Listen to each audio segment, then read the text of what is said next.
Hello అండి అందరికీ. ఇవాళ రెసిపీ వచ్చేసి కాకరకాయ వెల్లుల్లి కారం అండి. 1/2 కేజీ కాకరకాయ కడుక్కొని సన్నగా పొడి కట్ చేసుకోవాలండి. మళ్ళీ ఒక ప్యాన్ తీసుకొని ఆయిల్ వేసుకోవాలి, డీప్ ఫ్రై సరిపడా.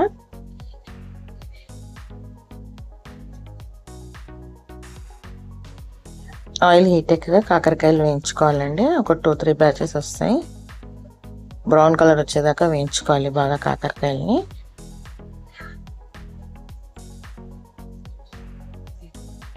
ఈ ఫ్రై వచ్చేసి ఒక 20 డేస్ దాకా ఉంటుందండి నిల్వ, ఏం పాడవ్వదు. మంచి బ్రౌన్ కలర్ వచ్చేదాకా వేయించుకోవాలి కాకరకాయలని. మన ఇష్టం, రౌండ్ కావాలంటే రౌండ్ కూడా కట్ చేసుకోవచ్చండి, అలా ఏం లేదు.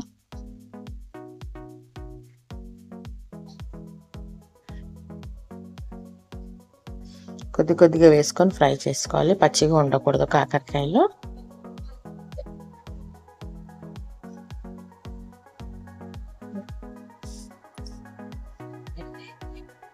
అన్నీ వేయించుకున్నాక మళ్ళీ ఒకసారి వేయించుకున్న కాకరకాయలని మళ్ళీ ఒకసారి వేయించుకోవాలండి, కొంచెం క్రిస్పీగా ఉంటాయి.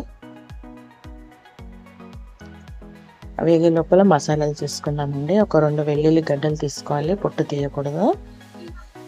మళ్ళీ ఒక గుప్పడి పుట్నాలు,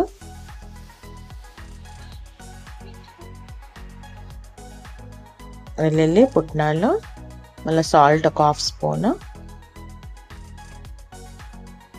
కారం కూడా ఒక 1 స్పూన్ దాకా వేసుకోవాలి. ఇది రఫ్గా గ్రైండ్ చేసుకోవాలండి, మరి ఫైన్గా చేసుకోకూడదు. రఫ్గా గ్రైండ్ చేసుకొని పక్కకు పెట్టుకోవాలి. కాకరకాయలన్నీ బాగా వేగిపోయాలి.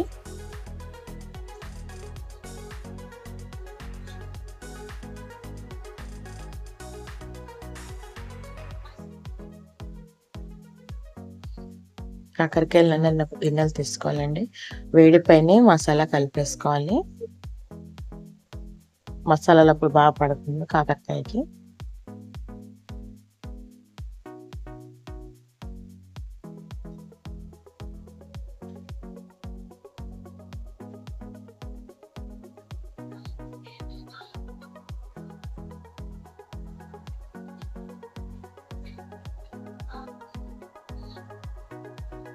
అంతే అండి, గ్రైండ్ చేసుకున్న మసాలాలు వేసుకోవాలి. వెల్లుల్లి పుట్నాలు, ఉప్పు, కారం, అంతే అండి. వేడిగా ఉన్నప్పుడే మసాలాలన్నీ కలిపి పెట్టేసుకోవాలండి. చల్లగా అయ్యాక ఒక బాక్స్లో వేసి పెట్టుకుంటే 20 డేస్ దాకా ఉంటుంది నిల్వ. అంతే అండి, కాకరకాయ వెల్లుల్లి కారం రెడీ. నచ్చితే ట్రై చేయండి.